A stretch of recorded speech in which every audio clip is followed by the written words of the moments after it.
우리 초등학교 4학년부터 우리 연세가 90살에 가까우신 분들이 90살 되시는 분들까지 다양한 분들이 모여서 우리가 예배하고 있습니다. 자, 제가 좀 치사한 이야기로 한번 설교를 시작해 볼게요.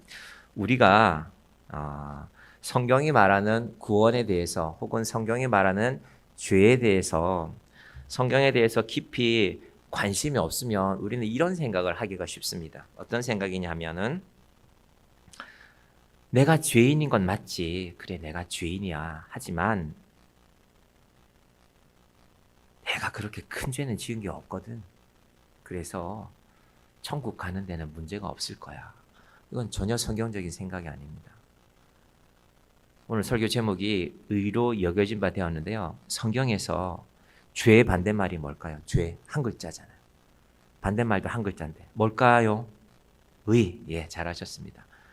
이거 퀴즈에 나올 수도 있겠네요. 우리 참 2월 마지막 주에요. 성경 퀴즈 대회 할 겁니다. 주보에 이미 나와 있습니다. 예, 로마서와 에베소서 할 겁니다. 죄의 반대말은 뭘까요? 성경이 말하는 죄의 반대말은 의라고 쓰시면 정답이 되겠습니다. 세상에서는 죄의 반대말이 의가 아니잖아요. 보죠? 죄의 반대말은 뭡니까? 정직, 정의. 예. 죄의 반대말은 법정에서는 무죄 뭐 이런 게 되겠죠. 판사가 우리가 판사 앞에 서는데 판사가 주문 누구누구에게 무죄를 선포하노라. 얼마나 좋아요. 세상에서 죄의 반대말은 무죄 혹은 정직 이런 말로 표현할 수 있지만요. 성경은 그런 말들 쓰지 않고 죄의 반대말은 의라고 말합니다. 의. 그래서 오늘 제목이 의로 여겨진 바 되었느니라. 우리는 죄를 생각할 때 상대적인 비교도 잘합니다. 나도 죄인이지만 아유, 저 사람이 죄가 좀 더 많지. 저 사람 흉악한 사람이야, 흉악한 사람. 이라고 생각합니다. 그래서 또 비교할 수 있죠. 그래, 난 분명히 천국 갈 거야. 근데 저 사람은 천국 올까? 아유, 천국에서 만나면 좀 껄끄러울 텐데. 여러분 그런 생각 안 하세요? 저 어릴 때 교회 다니면서 그런 생각 했는데요. 열심히 예배 드렸는데 또 예배 끝나고 나면 그때 저희 시골 교회도 무슨 일인지 모르겠지만 교인들이 좀 뭉성뭉성하고 막 말들이 많았어요. 야, 저렇게 열심히 싸우고 그리고 우리가 다 천국 간다 그러는데 아우 부담스럽지 않을까 천국에서 만나면. 우리가 성경이 말하는 구원에 대해서 잘못 이해하면요. 나를 자꾸 대입시킵니다. 내가 이런데. 때로는 내가 이러니까 자격이 있고 내가 이번 주는 너무 내가 컨디션이 안 좋아. 야, 이번 주 같으면 내가 천국이나 갈 수 있을까? 그런 생각들을 로마서를 통해서 우리가 잘 정리해야 됩니다. 로마서가 시작이 1장과 2장에서 사도 바울이 사람들의 죄를 지적해요. 그것이 로마서의 시작이란 말입니다. 인사하고 나서 특히 2장 1절에 보면 남을 판단하는 사람아 네가 똑같은 죄를 짓느냐. 유대인들에게 바울이 그렇게 말하거든요. 여러분 이 시대는요. 죄를 지적하는 시대가 아닙니다. 요즘은 죄를 지적하는 시대가 아니에요. 힐링의 시대예요. 힐링의 시대. 치유의 시대고. 그런데 성경은 우리의 구원을 위하여서 시작은 우리의 죄를 인정하는 곳에서. 여러분 사람들이 죄를 잘 지적하지 않기 때문에 요즘 우리가 우리 자신이 저도 마찬가지고요. 꽤 괜찮은 사람이라고 생각해요. 죄를 지적하는 사람이 없거든요. 내가 나이가 이만큼 됐는데 누가 감히 나한테 그런 소리를 해. 서운하게. 혹은 뭐 죄 없는 사람이 있나? 다 적당히 죄 짓고 사는 거지. 그래서 제가 가끔 제 설교를 들을 때 여러분이 몇 년을 제 설교를 들었는데 우리 목사님은 항상 은혜가 넘쳐. 그것도 참 좋겠죠. 그런데 어느 날은 제 설교를 들었는데 여러분 마음이 좀 무거워요. 아마 제 설교 중에 여러분의 죄를 지적하는 내용이 있었을 것입니다. 여러분이 저를 미워할 수도 있겠죠. 목사님 뭐 저런 얘기를 하냐. 좋은 얘기 좀 하지. 미국에 이민교회 가서 목회하시는 분들 얘기를 들으니까 교인들이 힘들게 사는 분들이 많으니까 미국 가서 뭐 좋은 직장 잡고 사는 분들도 있지만 낯선 땅에 가서 새로운 일을 하며 살아가는 게 쉽지 않으니까. 그래서 한국에서 목회하시다가 미국 가신 분들이 그런 설교하기가 참 쉽지 않대요. 그런 설교하면 바로 얘기도 한대요. 목사님 뭐 그렇게 그런 얘기 합니까? 우리 이민 와서 사는 게 얼마나 힘든데 좋은 얘기는 좀 해주고 복 받으라고 그러면 되지. 여러분 복도 받으십시오. 그러나 구원은 사도 바울이 로마서의 시작이 그렇습니다. 유대인의 죄, 이방인의 죄, 너희에게 이런 죄가 있다. 남의 죄를 지적하는 너에게도 이런 죄가 있다로 시작합니다. 그것이 우리의 구원의 시작이기 때문입니다. 그럼 사실 우리가 좀 괜찮은 사람들이거든요. 그런데 우리가 죄인입니다. 그래서 우리를 좀 다르게 정리해보면 괜찮은 죄인들입니다. 우리 옆에 이렇게 한번 인사할까? 안녕하세요, 괜찮은 죄인님. 한번 해보세요. 안녕하세요, 괜찮은 죄인님. 예, 우리 괜찮은 사람인데 죄인이에요. 괜찮은 죄인들입니다. 예, 저도 예외가 아닙니다. 그래서 여러분 로마서를 읽을 때요, 많이 읽는 것도 중요하지만요, 표현을 이렇게 해볼까요? 빨가 벗는다고 생각하시는 게 좋습니다. 뭐 목욕탕 가신 건 아니지만 하나님 앞에 내가 발가 벗는다. 여러분 의사들 앞에 우리 수술하러 가면 옷 입고 수술 안 하잖아요. 아니, 내가 채통이 있지 어디 외간 남자 앞에 옷을 벗냐 이러고 수술 받는 건 없잖아요. 의사 우리를 낫게 해야 되니까 하나님이 우리를 낫게 하시기 위해서 우리를 발가 벗기셔야 됩니다. 의사가 가슴 열고 수술했는데 아유 안 돼요 안 돼요. 내가 부끄럽게 어떻게 옷을 남의 남자 앞에 내가 막 이럽니까? 그러시면 안 돼요. 로마서는 그런 책입니다. 발가 벗고 부끄럽죠. 하지만 하나님께서 그렇게 우리를 부르셔서 죄로부터 의의 자리로 우리를 인도하십니다. 그래서 로마서의 시작은 우리가 예수 믿는 진짜 목적도 마찬가지인데요. 내가 죄인임을 인정하는 것부터 시작합니다. 다시 한번 고백해 보세요. 내가 그래도 괜찮은 죄인입니다. 예, 괜찮은 사람이지만 우리는 죄인입니다.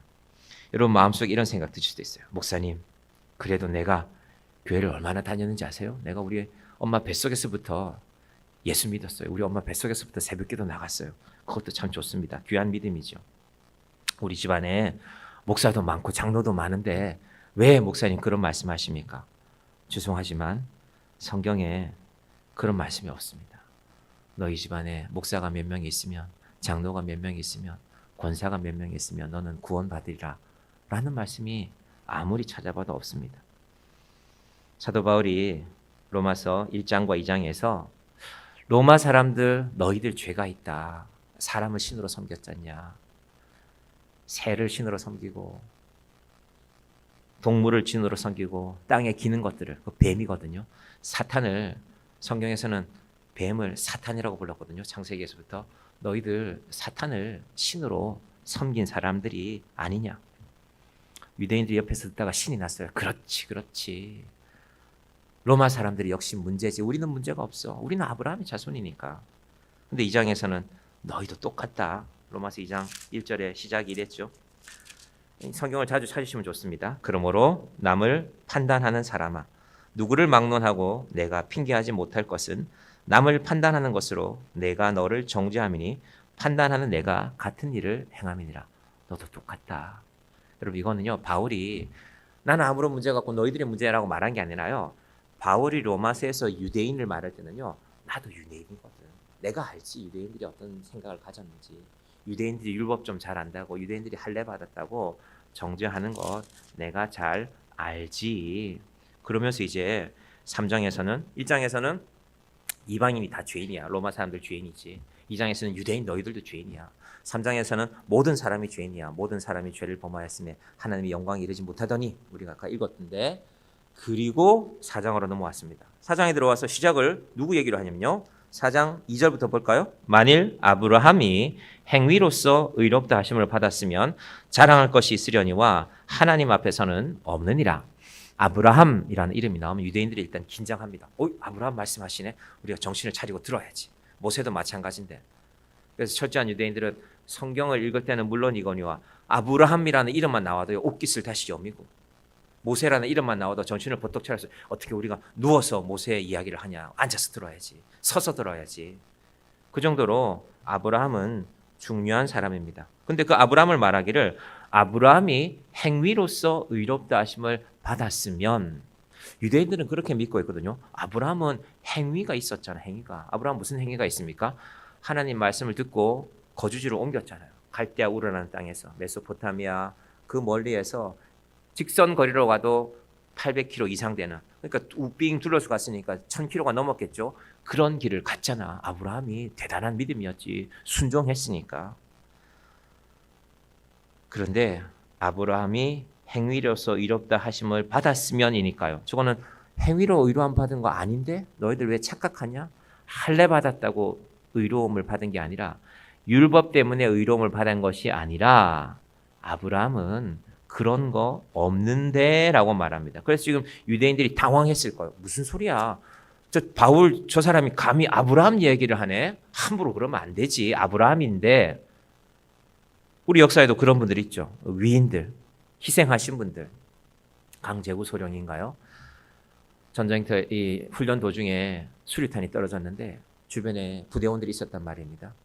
용감하게 자기 몸으로 덮어서 장렬하게 전사하셨죠. 돌아가셨죠. 아마 육군사관학교 동상이 있는 것으로 알고 있는데 대단하죠. 장교들은 항상 사병들을 가르칠 때 그렇게 하잖아요. 적군이 앞에 있으면 우리 국민들을 생각해서 대한민국을 생각해서 목숨을 걸고 뛰어들어야 된다. 평소 때 그렇게 가르쳤는데 그렇게 실천했잖아요. 그러니까 이런 분이 얼마나 위대합니까? 뭐 이순신 장군 이런 분들도 마찬가지죠. 나라를 위해서 목숨을 걸었으니까. 그런데 그 일은 참 중요하지만요. 그것이 우리를 구원하는 것은 아니다. 아브라함도 아브라함 행위가 없었던 것이 아닙니다. 행위로서 의롭다 하심을 받았으면 아브라함의 행위가 있었는데 그게 하나님께서 아브라함을 구원하시는 의미는 아니었다는 겁니다.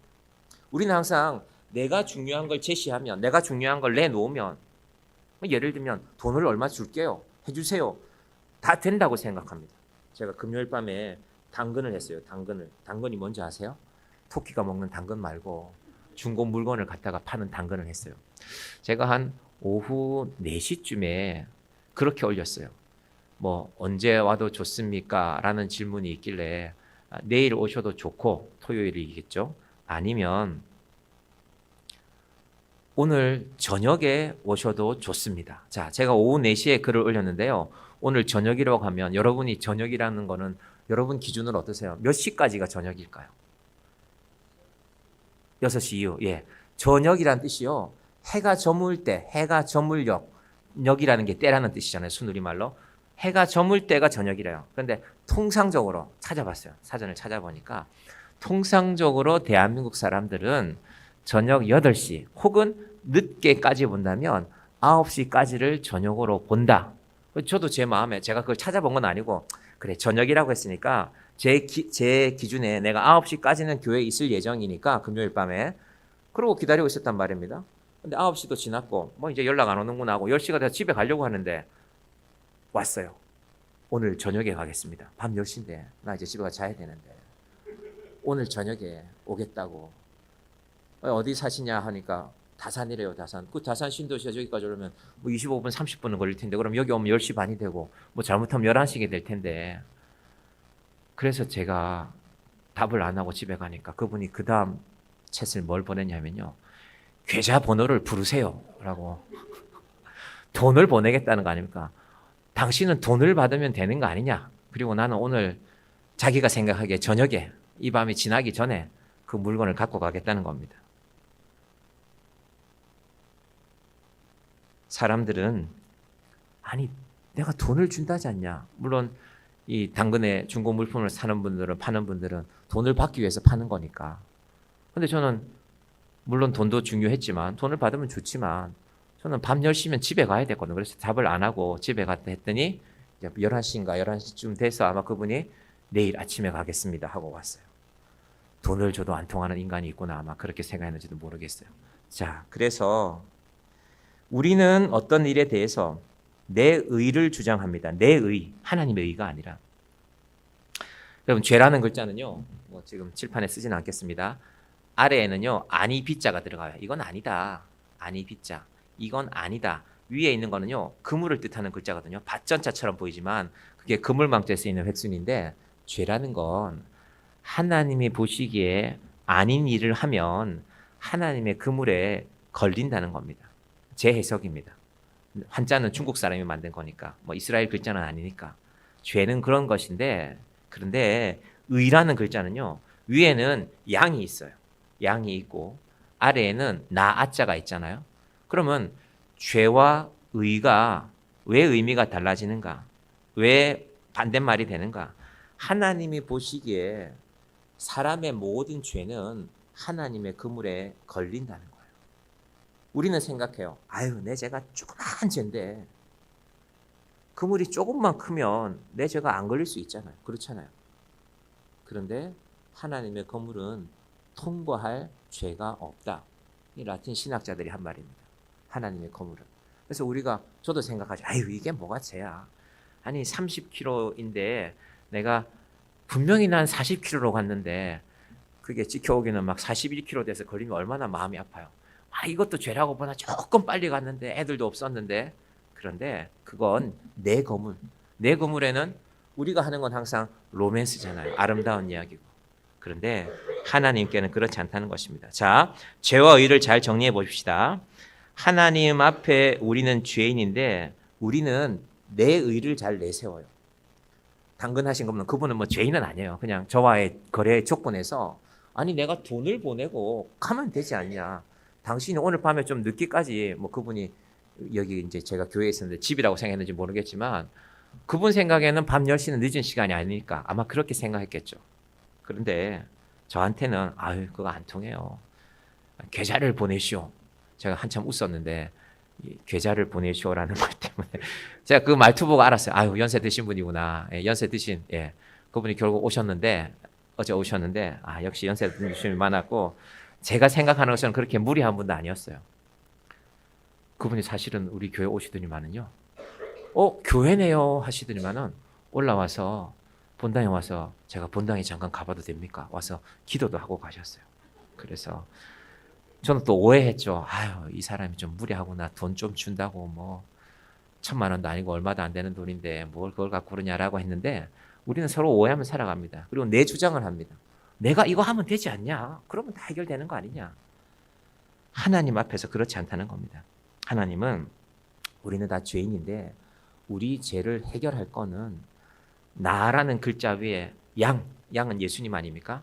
예수님이 내 위에 계셔야 된다는 겁니다. 우리는 예수님을 잡고 예수님 좀 옆에 계세요. 나 지금 바쁘니까 좀 옆에 계세요. 나중에 얘기합시다. 이러는데 예수님은 항상 우리 위에 계심으로 우리의 죄를 사시는 분, 어린 양 예수님이 우리를 위해 죽으시는 것, 그것만이 의입니다. 의. 그래서 오늘은 죄라는 글자하고 의라는 글자를 잘 기억하시면 됩니다. 자, 그런데 사실은요, 아브라함이 행위도 있었어요. 지금 2절에 행위가 나왔지 않습니까? 어떤 행위들이 있었습니까? 아브라함이 하나님 명령 순종하여서 먼 길을 떠나서 오늘날의 가나안 땅, 이스라엘 땅으로 갔고요. 또 아브라함이 이 헤브론 땅에 거주했는데 이 헤브론이라는 뜻이요, 교제라는 뜻이요, 교제. 하나님과 아브라함이 늘 만났어요. 하나님 오늘은 이렇습니다. 어제는 그랬는데 이런 일이 있었습니다. 기도했다는 말입니다. 예배 드렸다는 말입니다. 그리고 아브라함이 조카 롯이 저 북쪽에 있는 왕들에게 끌려갔을 때, 잡혀갔을 때 목숨을 걸고 가서 구했어요. 여러분, 아브라함이 행위가 없지 않았습니다. 아브라함은요, 말과 행동이 일치하는 아주 훌륭한 사람이었습니다.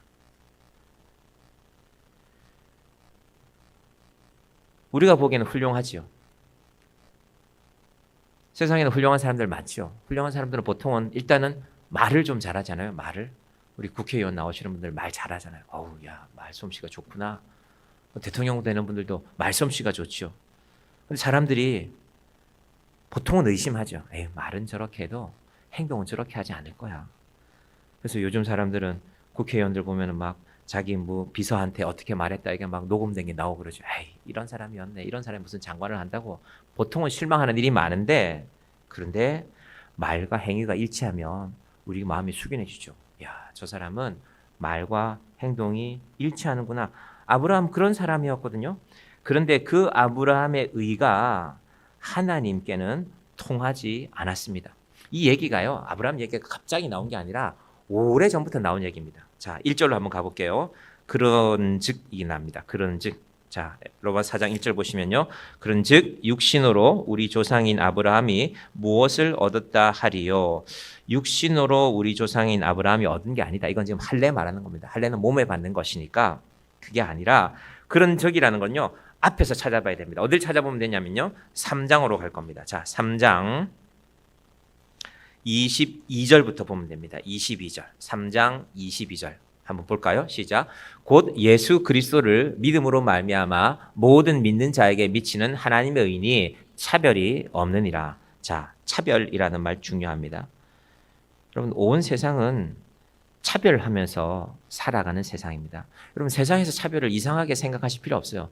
사람은 차별하는 존재입니다. 나는 차별 안 하는데요. 미안하지만 그런 사람 없습니다. 여러분도 다 차별하며 살아갑니다. 그런데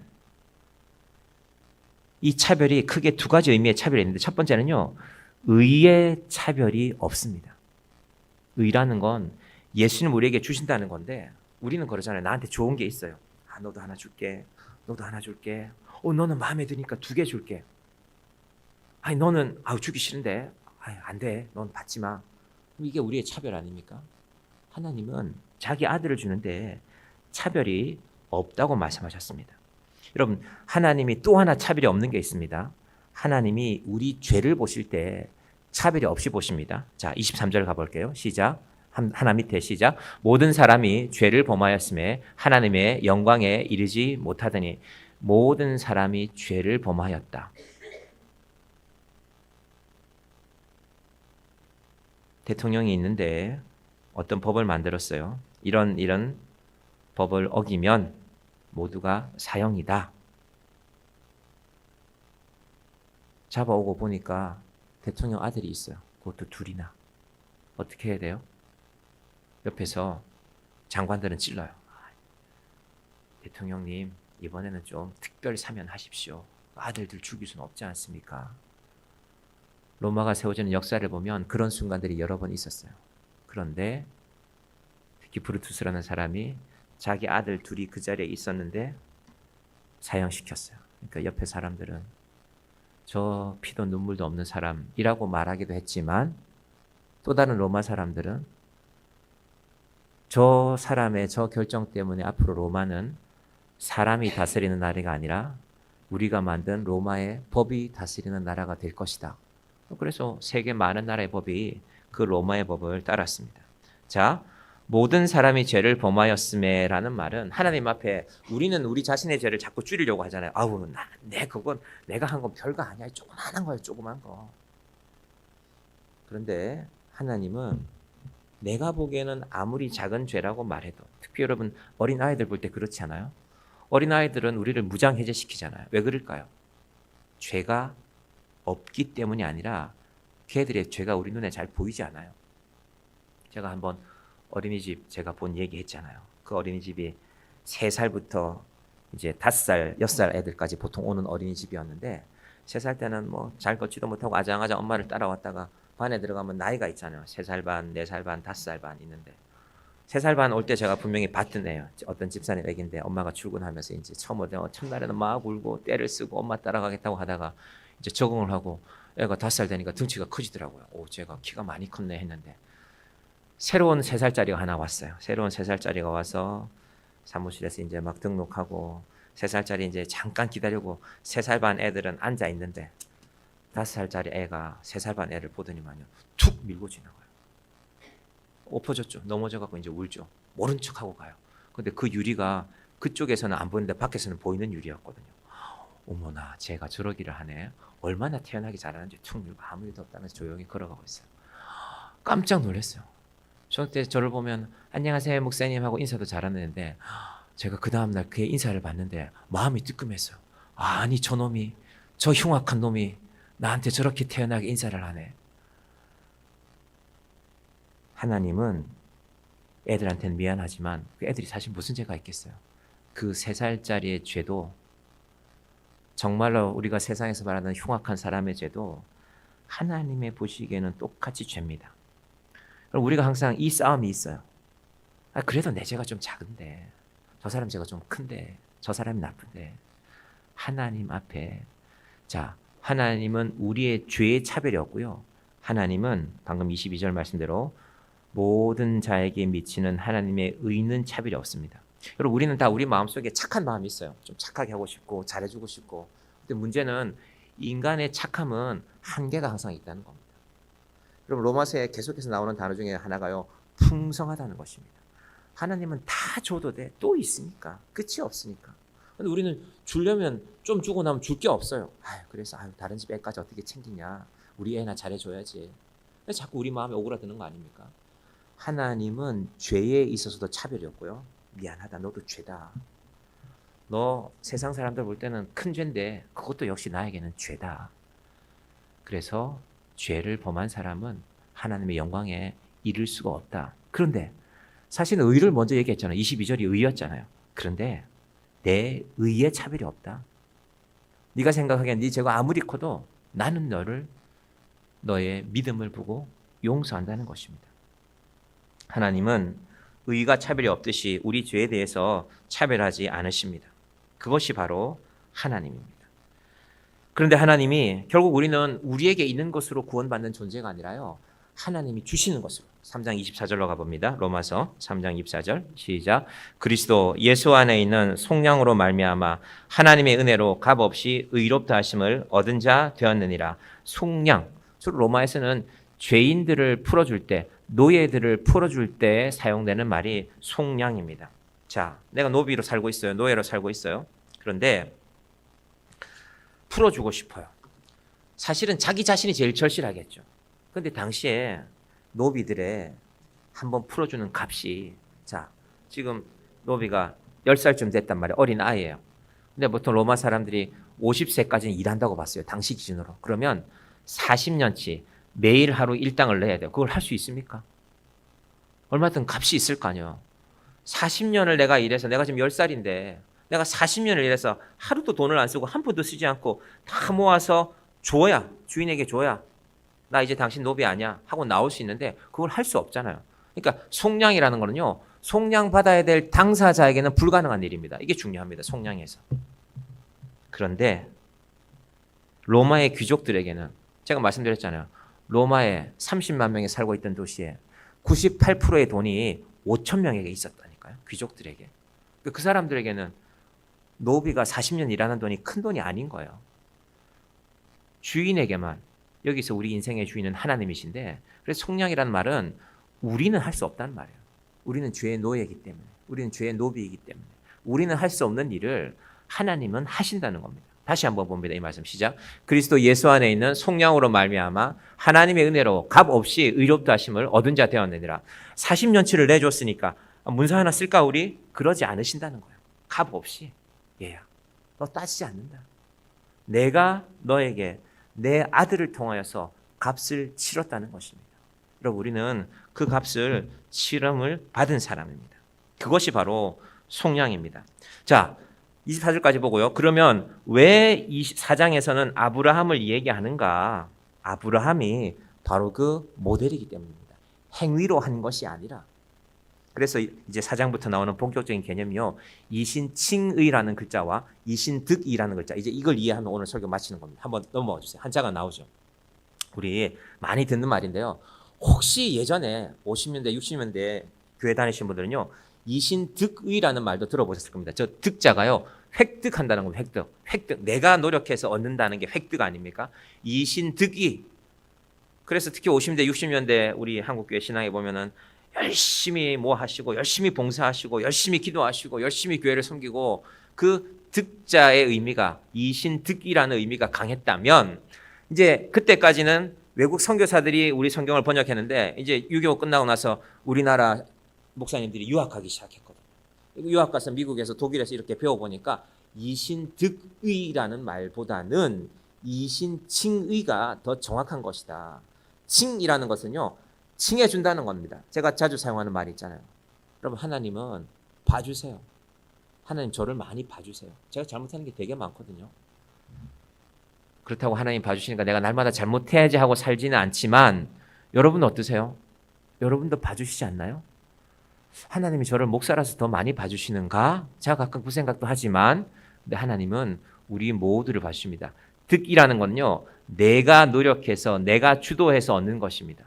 아브라함이 왜 행위 얘기를 했냐면은, 아브라함의 구원이 그렇게 얻은 게 아니야. 할례 받았다고 얻은 게 아니야. 아브라함이 뭘 했다고 얻은 게 아니라 칭의, 여겨 주셨다라는 것입니다. 여겨 주셨다. 그래서 봐주시는 하나님이라고 제가 말씀을 드렸습니다. 하나님은 우리를 봐주십니다. 그런데 우리는 착각하죠. 제가 하나님한테 이렇게 요구할 수 있죠. 하나님 저 좀 봐주세요. 제가 목사잖아요. 제가 개척교회 목사잖아요. 하나님이 개척교회 목사 마음을 아십니까? 하나님도 모를걸요. 뭐 제가 이렇게 떠들 수가 있겠죠.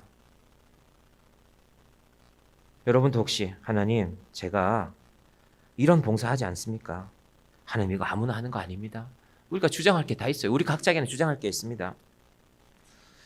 중요한 건 뭐냐 하면 하나님 내가 그거 한 거 아시지 않습니까? 그러니까 구원 내놓으세요. 이게 이신득입니다. 내가 노력해서 얻는 것이 아니다라는 것입니다. 아브라함의 믿음에 결정적인 장면이 하나 있는데 이게 창세기 22장 10절이라고 저는 보는데 22장 10절이 이겁니다.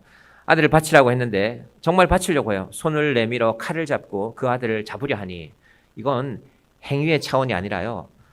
이제는 내가 아무것도 할 수 없으니까 나는 이 아들을 죽이고 싶지 않은데 하나님께 다 맡긴다는 겁니다. 하나님 이건 내가 어떻게 할 수가 없습니다. 근데 하나님이 이 아들을 책임지셔야 됩니다. 내가 할 수가 없으니까. 그것이 바로 이 말씀의 의미라고 이 모든 결정을 하나님께 맡기는 것입니다. 구원도 마찬가지입니다. 하나님께 맡기는 것입니다. 믿고 맡기는 것입니다. 이게 오늘 본문 3절입니다. 자, 창세기 4장 3절 띄워주시기 바랍니다. 성경이 무엇을 말하느냐? 아브라함이 하나님을 믿음에 그것이 그에게 의로 여겨진 바 되었느니라.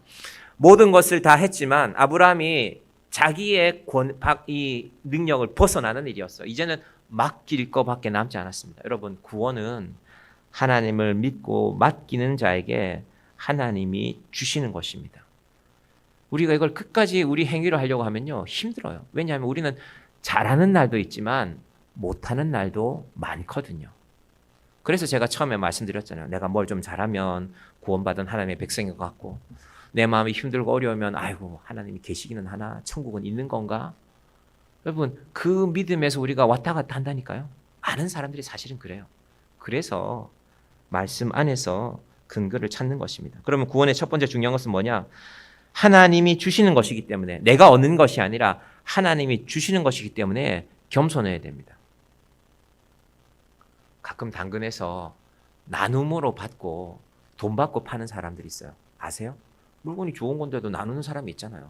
내가 지금 이거 급하니까 빨리 뭐 가구를 없애야 되는데 꽤 괜찮은 가구인데 나눔으로 받고 근데 이 사람이 쓰다 집에 갖다 놓고 보니까 이거 돈 받고 팔아도 되겠는데 팔 수도 있죠. 근데 좀 치사하잖아요. 그죠? 나눈 사람의 입장에서 어느 날 나눈 사람이 그걸 보니까 이거 내가 공짜로 준 건데 이 사람이 돈을 받고 팔고 있네. 우리의 행위로 요구하는 것이 아니라는 겁니다. 그래서 구원 문제는 함부로 말할 수가 없습니다.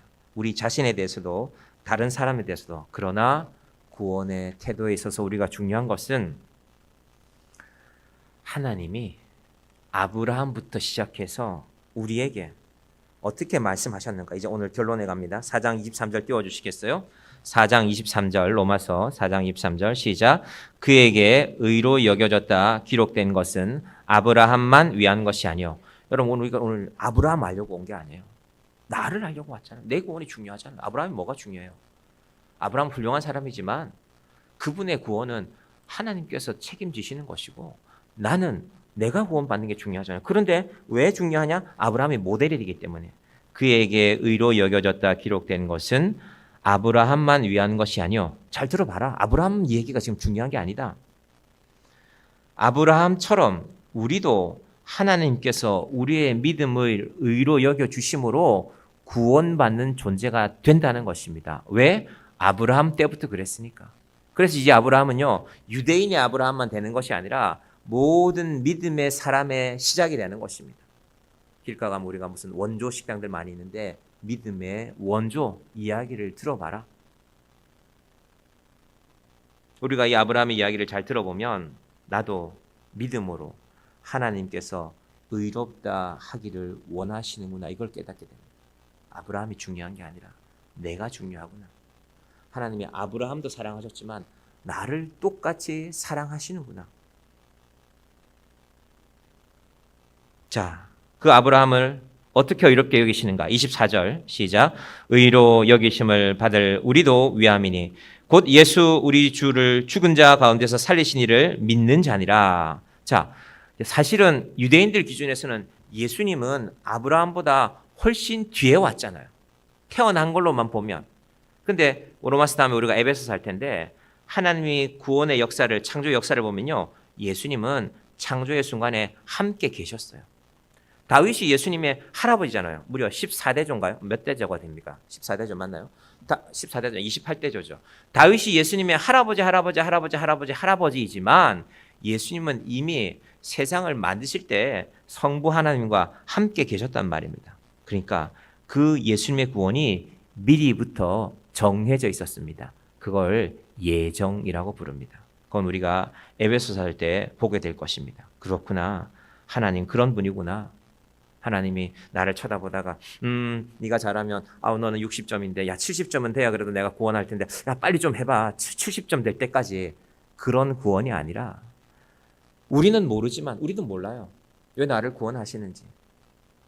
그런데 하나님께서 세상을 만드실 때부터 우리를 우리 어머니의 태에 지으실 때부터 우리를 구원의 자녀로 받으시는 것입니다. 그렇지만 하나님에게는 하나님이 치러야 하실 대가가 있습니다. 25절 시작. 예수는 우리가 범죄한 것 때문에 내점이 되고 또한 우리를 의롭다 하시기 위하여 살아나셨느니라. 아무리 하나님이라도 아들을 안 줄 수는 없어요. 아들을 내놔야 돼요.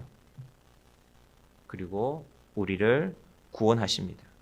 우리가 범죄한 것 때문에 하나님은 내주심이 되었고 우리가 그 예수와 함께함으로 우리는 예수 믿는 자로서 다시 사는 존재, 구원의 존재, 부활의 존재가 되는 것입니다. 자, 이제 오늘 결론은 여기입니다. 여러분, 그래서 구원을 이신득이로 자꾸 여기지 마시기 바랍니다. 오랫동안 신앙생활 하셨는데